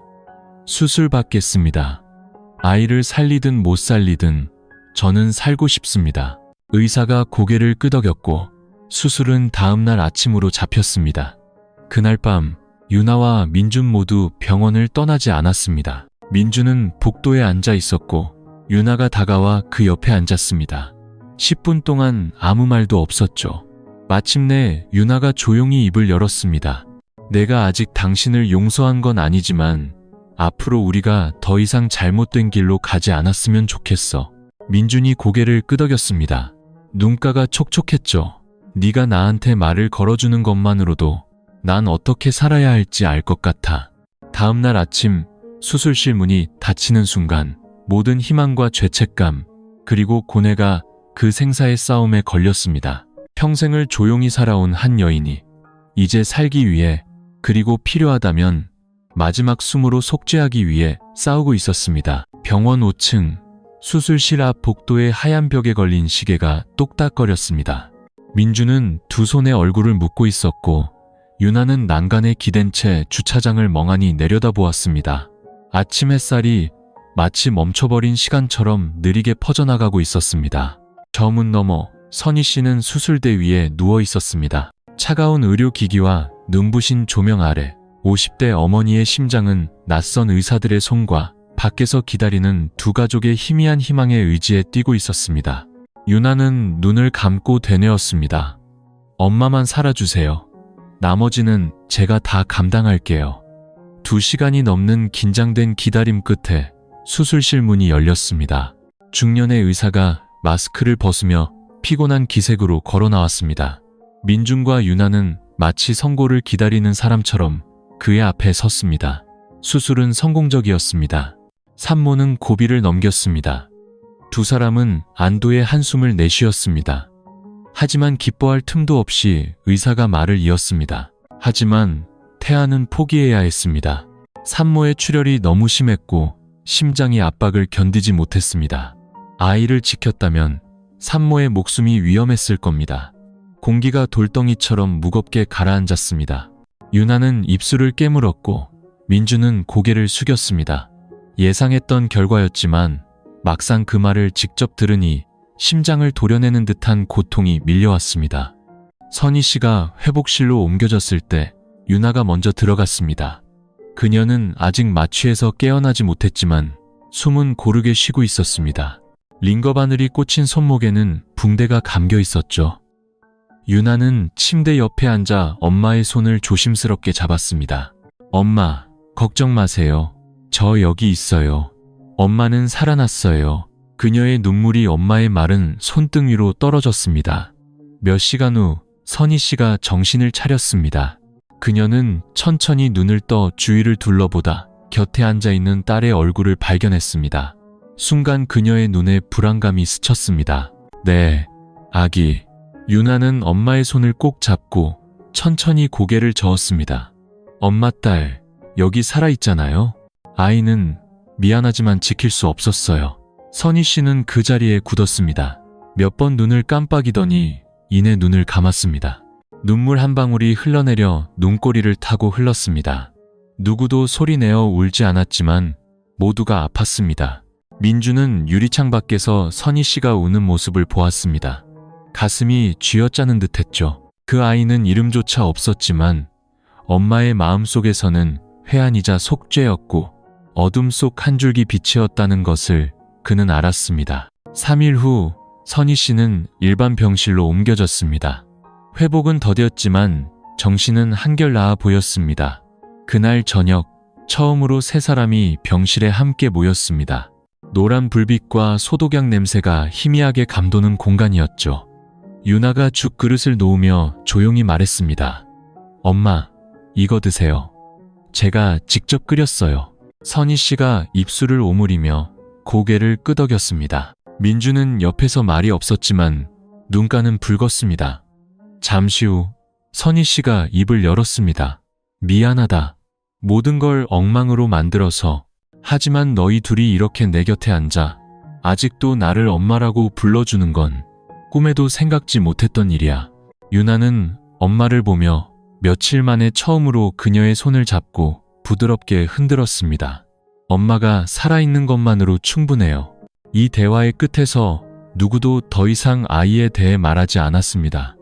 누구도 이름조차 없었던 그 생명을 언급하지 않았습니다. 하지만 각자의 마음속에는 빈자리가 생겼습니다. 그 빈자리는 원망이 아니라 받아들이는 법을 배우기 위한 공간이었습니다. 때로는 우리가 포기해야만 하는 것들이 우리에게 성장하는 법을 가르쳐주기 때문입니다. 수술 한 달 후 선희 씨의 건강은 점차 안정되었습니다. 상처는 아물었고 여전히 심장약을 먹어야 했지만 얼굴에 혈색이 돌기 시작했습니다. 어느 주말 오후 유나는 엄마의 휠체어를 밀며 병원 복도를 걸었습니다. 선희 씨는 말이 없었죠. 그저 화단 옆에서 지고 있는 배롱나무 꽃을 먼 곳을 보듯 바라볼 뿐이었습니다. 엄마, 이제 어떻게 하실지 생각해 보셨어요? 유나가 조용히 물었습니다. 생각해봤어. 언제까지고 숨어 살 수는 없겠지. 사람들이 수군거릴 텐데. 괜찮으시겠어요? 이제 익숙해. 평생을 남들 시선 속에서 살았으니 이제는 그냥 나답게 사는 것만으로 충분할 것 같아. 유나는 고개를 끄덕이며 휠체어를 계속 밀었습니다. 복도 끝에는 민준이 서 있었습니다. 예전보다 더 야위었지만 눈빛은 달라져 있었습니다. 더 이상 불안해하지도 회피하지도 않았습니다. 그저 실수를 겪고 남은 모든 것으로 그것을 바로잡으려는 한 남자의 모습이었습니다. 그 다음 주 세 사람은 충북의 낡은 집으로 함께 돌아왔습니다. 시골길은 여전했지만 그들을 바라보는 시선은 예전과 같지 않았습니다. 어떤 이는 피했고 어떤 이는 손가락질했으며 어떤 이는 그저 안타까운 표정으로 조용히 고개를 끄덕여 인사했습니다. 선희 씨는 차에 앉아 익숙한 풍경들을 눈에 담았습니다. 아이들을 가르쳤던 집, 결혼식에 초대받았던 집, 유나가 시집갈 때 꽃다발을 선물해줬던 집, 이제 그 모든 기억은 한순간의 실수 뒤에 놓여 있었습니다. 대문 앞에 도착해 선희 씨는 살짝 녹슨 철문을 바라보았습니다. 유나가 떨리는 손으로 엄마를 부축했고 민준이 뒤에서 짐을 들었습니다. 낡은 벽돌, 오래된 페인트 냄새, 그리고 희미한 곰팡이 냄새. 집은 여전했지만 이상하게도 세 사람은 그곳에서 평온함을 느꼈습니다. 제가 집 좀 치울게요. 민준이 조용히 말하고는 빗자루를 들고 마당을 쓸고 제사상에 먼지를 닦고 의자들을 다시 정돈했습니다. 선희 씨는 툇마루에 앉아 그 모습을 지켜보았습니다. 처음으로 민준이 사위가 아닌 나이가 아니라 겪어낸 고통으로 성숙해진 한 남자로 보였습니다. 돌아온 초반 며칠, 수군거림은 여전했습니다. 선희 씨가 시장에 갈 때마다 쳐다보는 시선이 있었고 어떤 이는 들으라는 듯이 늙어서 망신살이 뻗쳤네. 딸이 불쌍하지라고 말하기도 했습니다. 그녀는 그 말을 들었지만 아무런 반응도 하지 않았습니다. 그저 미소를 지으며 돈을 내고 똑바로 걸어 나왔습니다. 집에 와서도 누구에게도 그 이야기를 하지 않았죠. 하지만 그날 밤 그녀는 마당에 오랫동안 앉아 있었습니다. 식어버린 찻잔을 든 채 먼 곳을 바라보았습니다.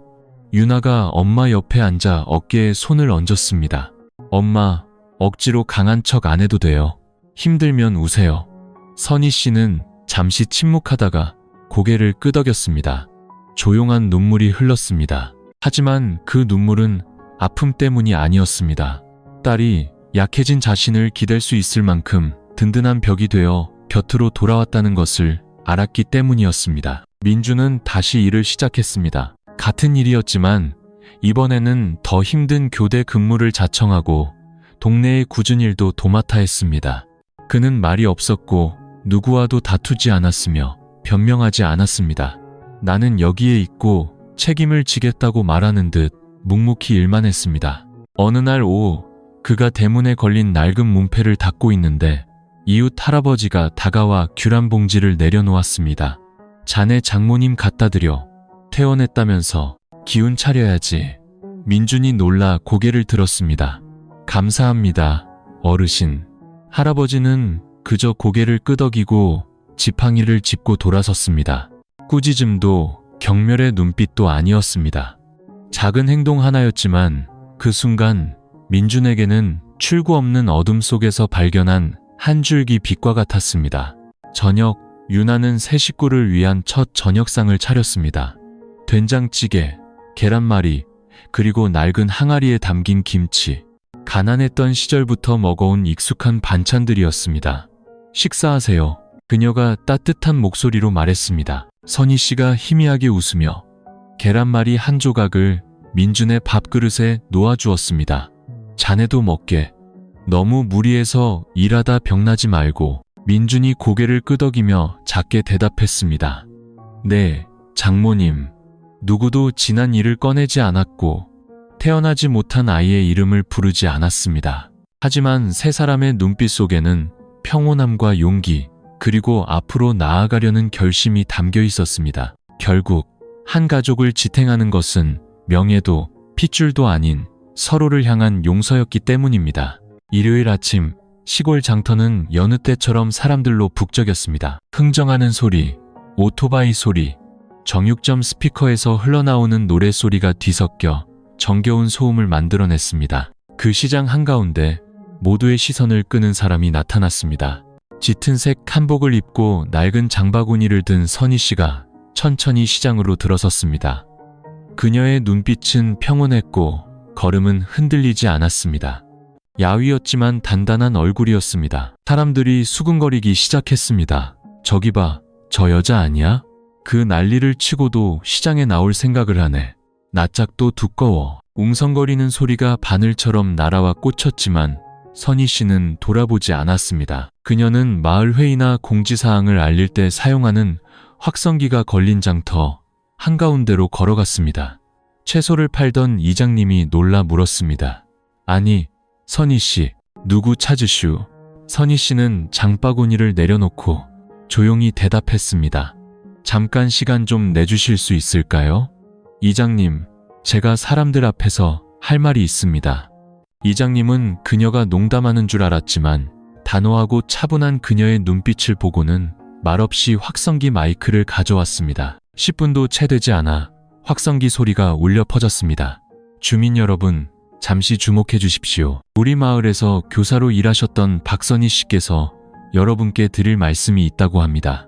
사람들은 하던 일을 멈추고 그녀를 쳐다보았습니다. 팔짱을 낀 사람, 기둥 뒤에 선 사람, 입술을 삐죽이는 사람, 그리고 그저 조용히 지켜보는 사람. 선희 씨는 마이크를 잡았습니다. 목소리는 작았지만 또렷하게 울렸습니다. 저는 이 마을에서 거의 40년을 살아온 박선희입니다. 예전에 초등학교 교사로서 이 자리에 계신 많은 분들의 자제분들을 가르쳤습니다. 모두가 조용히 그녀를 주목했습니다. 지난 몇 달간 저에 대한 좋지 않은 소문이 돌았다는 것을 알고 있습니다. 저는 부인하지 않겠습니다. 제가 잘못했습니다. 제 인생에서 가장 큰 실수를 저질렀습니다. 웅성거리는 소리가 다시 커지기 시작했습니다. 하지만 선희 씨는 가볍게 손을 들었습니다. 저는 오늘 변명하러 이 자리에 선 것이 아닙니다. 그저 사과하고 싶었습니다. 소문을 없애기 위해서가 아니라 제가 책임지겠다는 말씀을 드리기 위해서입니다. 저는 도망가지 않을 겁니다. 외면하지도 않을 겁니다. 저는 이곳에서 계속 살아갈 것입니다. 제가 그를 가르쳤고 제 딸을 키웠고 그저 평범한 어머니로 살았던 이 땅에서요. 사람들이 조용해졌습니다. 아직도 저에게 화가 나신 분이 있다면 얼마든지 말씀하십시오. 저는 피하지 않고 듣겠습니다. 제가 잘못했으니까요. 하지만 더 이상 제 딸과 사위가 저의 잘못 때문에 고개 숙이고 살게 하지는 않겠습니다. 그녀는 말을 마치고 깊이 고개를 숙였습니다. 박수도 욕설도 없었습니다.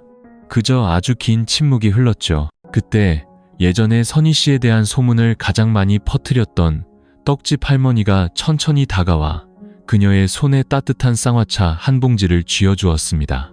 이거 마시고 속 좀 풀어. 잠도 푹 자고. 이제 그만 잊어버려. 선희 씨는 잠시 멈칫하다가 눈물을 글썽이며 고개를 끄덕였습니다. 몇몇 다른 사람들도 다가와 말없이 고개를 끄덕여 주었습니다. 용서한다는 말은 없었지만 외면하지 않겠다는 뜻이었습니다.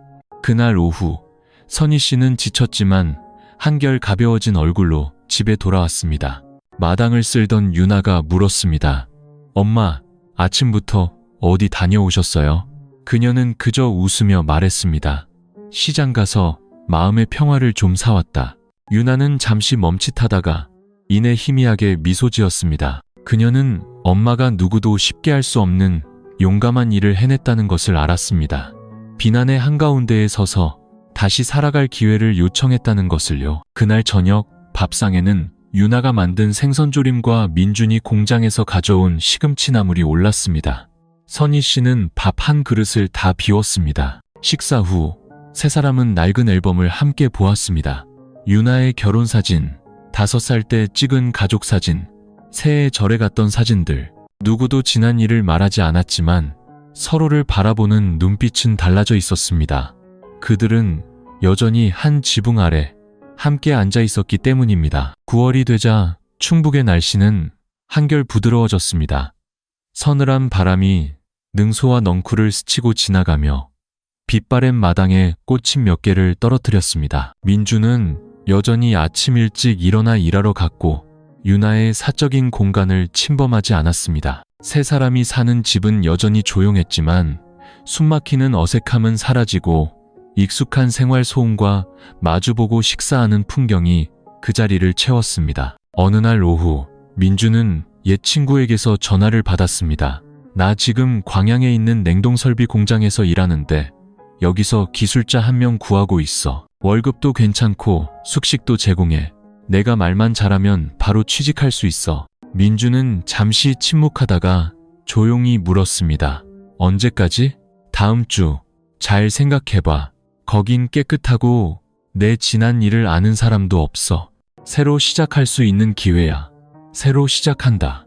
그 말은 민준의 잔잔하던 마음속에 돌멩이처럼 던져졌습니다. 그는 툇마루에 오랫동안 앉아 나무십 사이로 부서지는 저녁 햇살을 바라보며 복잡한 생각에 잠겼습니다. 그날 밤 식사 후 민주는 유나의 방문을 두드렸습니다. 그녀가 문을 열자 시선은 여전히 차가웠지만 예전처럼 날카롭지는 않았습니다. 잠깐 얘기 좀 할 수 있을까? 유나가 고개를 끄덕였습니다. 민주는 그녀의 책상 옆 의자에 앉았습니다. 김이 모락모락 나는 찻잔을 쥔 손에 힘이 들어갔죠. 나한테 광양에서 일할 기회가 생겼어. 월급도 더 많고 숙식도 제공된대. 다음 주에 바로 갈 수 있어. 유나는 놀라지 않았습니다. 그녀는 그를 똑바로 쳐다보며 차분하게 말했습니다. 그래서 갈 생각이야? 고민 중이야. 한편으로는 이곳을 떠나서 너랑 장모님 편하게 해드리고 싶고, 다른 한편으로는 한번 떠나면 다시는 돌아올 길이 없을까봐 두려워. 유나는 침묵했습니다. 그녀는 찻잔 속 숟가락을 천천히 저으며 무언가를 고민하는 듯 했습니다. 잠시 후 그녀가 물었습니다. 도망치고 싶어서 가는 거야? 아니면 다시 시작하고 싶어서 가는 거야? 그 질문은 그가 들었던 어떤 비난보다도 깊숙이 파고들었습니다. 정말로 다시 시작하고 싶어. 더 이상 도망치지 않고 가서 더 나은, 더 자격 있는 사람이 되어서 돌아오고 싶어.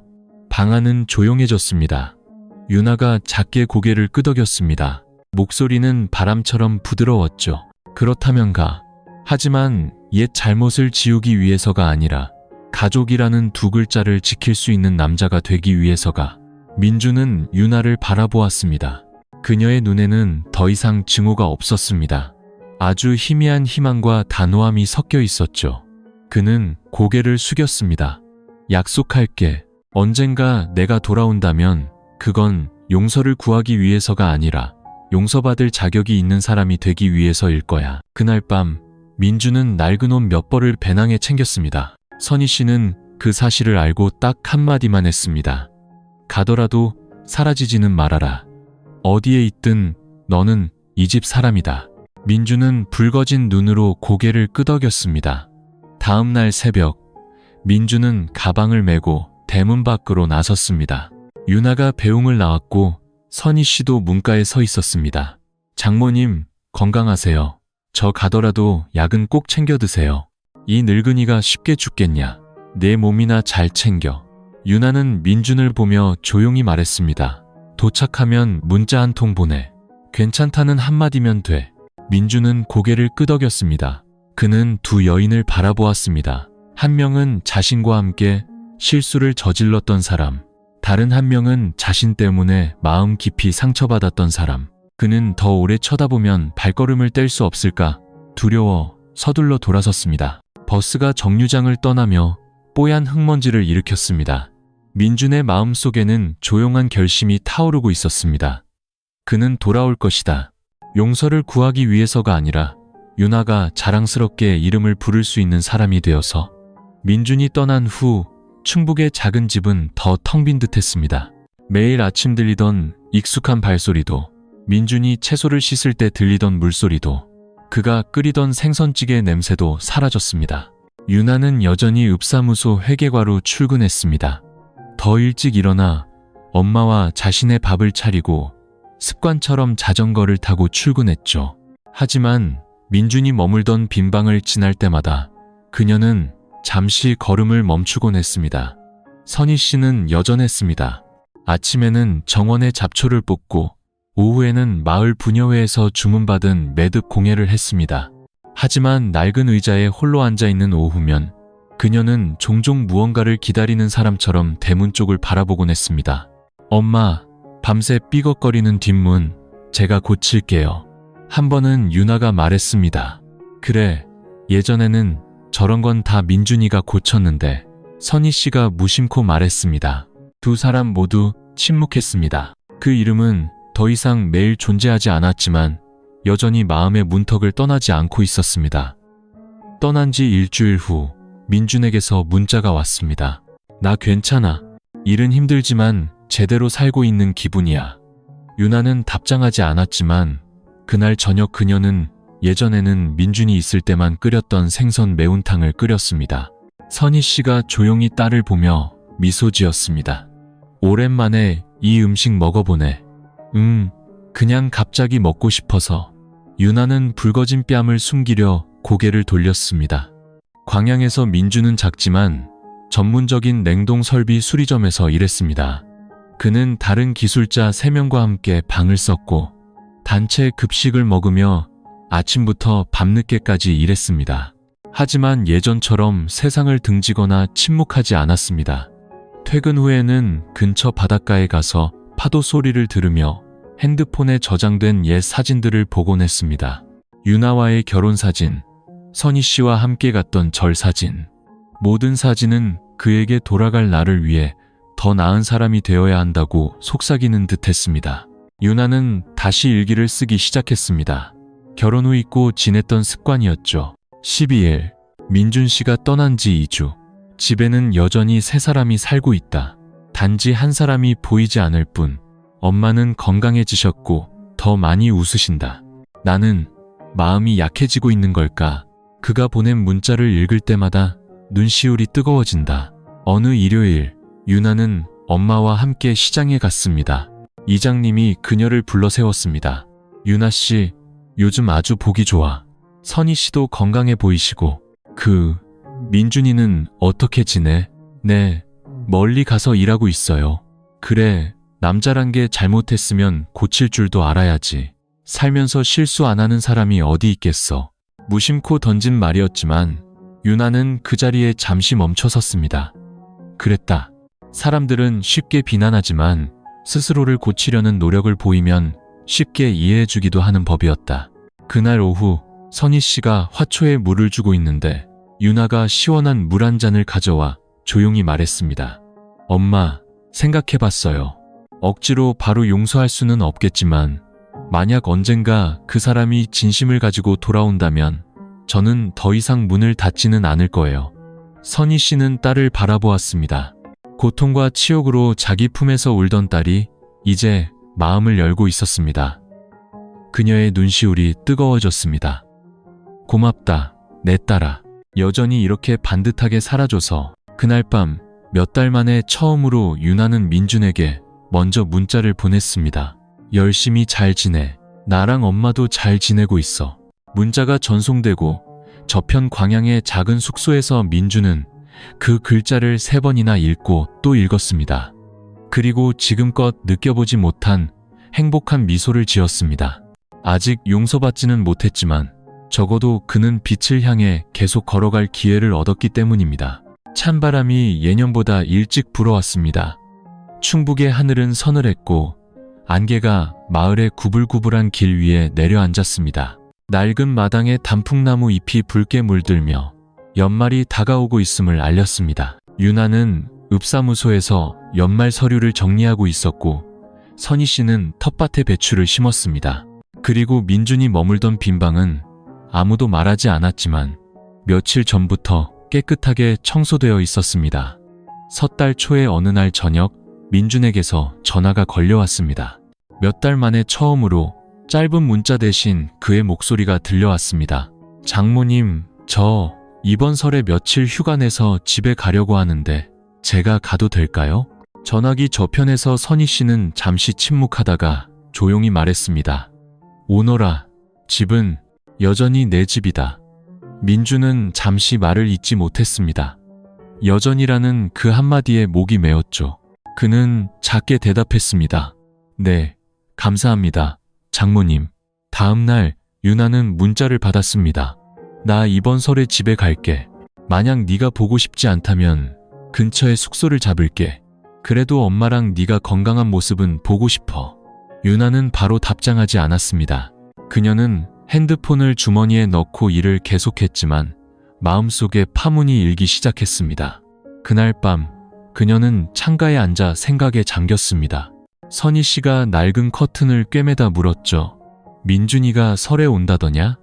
네, 우리가 보고 싶지 않으면 굳이 마주치지 않겠다고 했어요.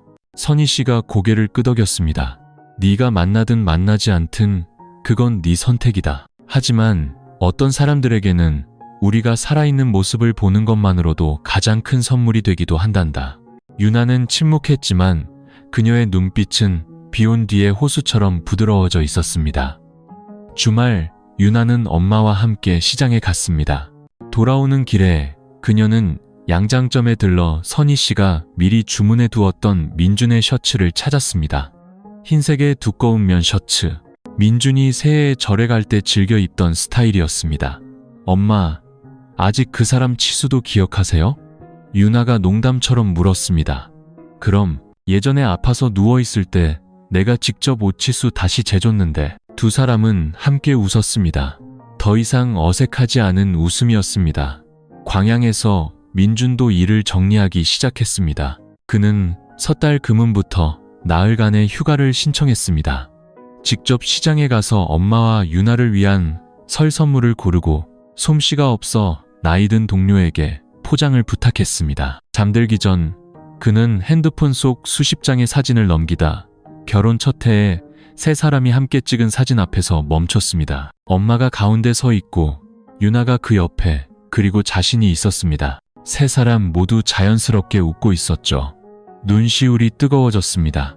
이번에 돌아가면 용서받든 못 받든 다시는 떠나지 않을 거야. 여기에 있어야만 진짜 나로 살 수 있으니까. 민주는 속삭였습니다. 섣달 27, 민주는 고향으로 가는 버스에 올랐습니다. 만원 버스였지만 마음은 이상하게 가벼웠습니다. 한 시간 지날수록 가슴 속에서는 긴장감이 차올랐습니다. 터미널에 내려 그는 선물 꾸러미를 들고 익숙한 시골길을 바라보았습니다. 마을은 여전했습니다. 이끼 낀 정자, 개울을 따라 굽어진 대나무 숲, 바람에 섞인 볏짚 냄새. 하지만 사람의 마음은 변해 있었습니다. 그는 미리 연락하지 않고 집으로 걸어갔습니다. 색이 바랜 초록색 철 대문이 있는 작은 집. 골목 어귀에 들어서자마자 그는 마당에서 빨래를 널고 있는 유나를 보았습니다. 그녀가 고개를 들었고 두 사람의 시선이 마주쳤습니다. 시간이 멈춘 듯 했습니다. 유나야. 민준이 작게 불렀습니다. 유나는 잠시 침묵하다가 말했습니다. 들어와. 엄마 부엌에 계셔. 그뿐이었습니다. 원망도 눈물도 그렇다고 냉담함도 아니었습니다. 민주는 고개를 끄덕이고 안으로 들어섰습니다. 그 발걸음은 속죄와 치유, 그리고 아마도 용서를 향한 기나긴 여정의 첫걸음이었습니다. 민준이 돌아온 후 작은 집에는 온기가 더해졌습니다. 많은 대화는 없었지만 모두가 천천히 그리고 너그럽게 함께 사는 법을 다시 배우고 있다는 것을 암묵적으로 알고 있었습니다. 민주는 바로 예전 방으로 들어가지 않았습니다. 그는 조상님 위패가 모셔진 제사상 근처 거실에 이불을 폈습니다. 여기서 자면서 아침마다 어르신들께 향을 올리고 싶어요. 선희 씨는 아무 말 없이 그의 잠자리에 베개를 하나 더 놓아주었습니다. 유나도 묻지 않았습니다. 그녀는 설 준비로 바빴죠. 김치를 담그고 만두소를 만들고 만두피를 빚었습니다. 이상하게도 그녀의 눈에서는 슬픔이 사라지고 목소리는 더 부드럽고 따뜻해졌습니다. 섣달 29, 민주는 제사상에 올릴 음식을 사러 시장에 갔습니다. 돌아오는 길에 그는 이장님 댁에 들러 조심스럽게 말했습니다. 이장님, 혹시 설에 동네 분들이 저희 집에 세배하러 오시면 잘 좀 부탁드립니다. 저 이제 누구도 두렵지 않고 변명할 생각도 없습니다. 그저 당당하게 다시 시작하고 싶습니다. 이장님은 고개를 끄덕이며 민준의 어깨를 두드렸습니다. 그래, 그거면 됐어. 잘못이 있으면 고치면 되는 거지. 진심으로 살면 돼. 섣달 금음날 밤, 세 식구는 함께 만두를 빚었습니다. 유나가 만두를 빚고 민준이 찜기에 담았습니다. 선희 씨는 부엌에서 만둣국을 끓였습니다. 부엌에 피어오르는 김과 만두 냄새, 그리고 장작 타는 냄새가 향기로웠습니다. 오랜만에 부엌이 웃음소리로 환하게 밝아졌습니다. 민주는 예쁘게 만두를 빚는 유나를 보며 작게 말했습니다. 예전에는 네가 빚은 만두 다 터져서 엄마가 다시 빚어주셨는데. 유나가 웃음을 터뜨렸습니다. 지금은 엄마가 보고 계시니까 잘해야지. 엄마가 또 뭐라고 하시면 창피하잖아. 부엌에서 선희 씨의 목소리가 들려왔습니다. 잔소리 안 한다. 올해 만두가 우리 집에서 빚은 것 중에 제일 예쁘네. 세 사람 모두 웃었습니다. 가벼운 웃음이었지만 폭풍 같았던 지난 날들을 잠재우기에는 충분했습니다. 설날 아침, 민주는 일찍 일어났습니다. 엄마가 만들어준 흰 셔츠를 입고 제사상에 향을 올린 뒤 대문에 태극기를 걸었습니다. 선희 씨는 고운 한복을 입었고 유나도 화사한 한복을 입었습니다.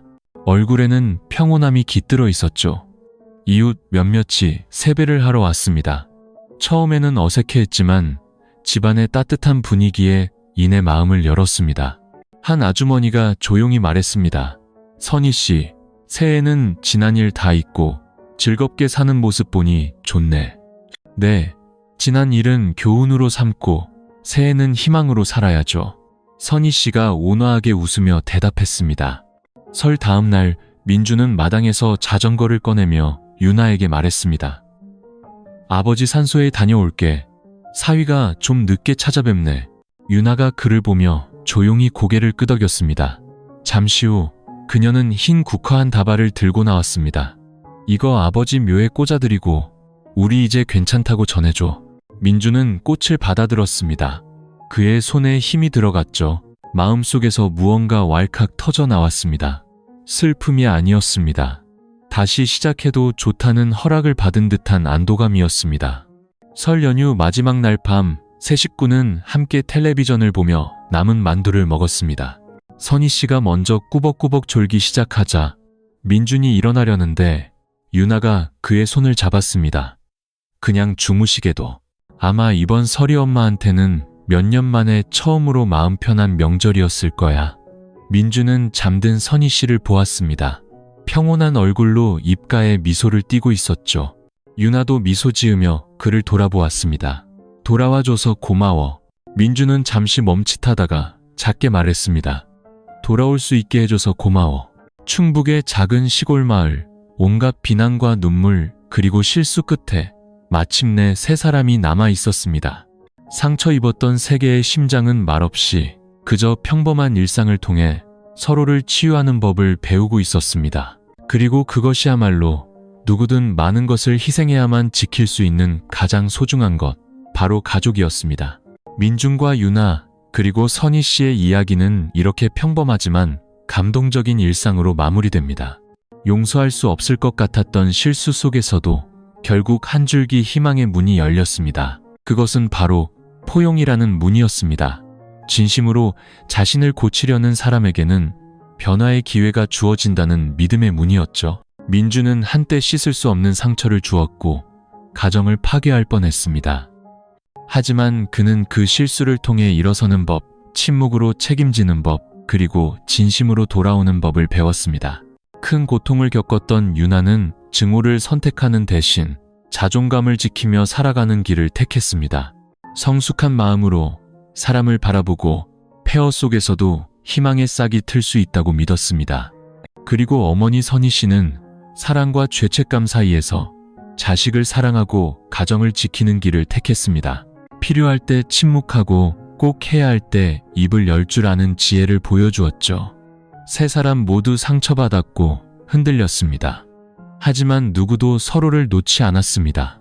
그것이 바로 가족이니까요. 실수할 수는 있지만 결코 버려지지 않는 곳. 이 이야기는 완벽한 용서가 아닌 다시 시작함으로 끝을 맺습니다. 그리고 그것은 수많은 사과의 말보다 훨씬 더 값진 것입니다. 이 이야기가 우리에게 주는 교훈은 인생에서 누구나 넘어질 수 있다는 것입니다. 하지만 길의 끝에서 나를 기다려주는 단 한 사람이 있다면 우리에게는 다시 일어설 기회가 있다는 것이죠. 용서란 있는 것이 아니라 더 이상 분노하지 않는 마음으로 함께 나아갈 만큼 강해지는 것입니다. 사랑과 이해가 남아있는 한 불가능해 보이는 것도 기적으로 바뀔 수 있습니다.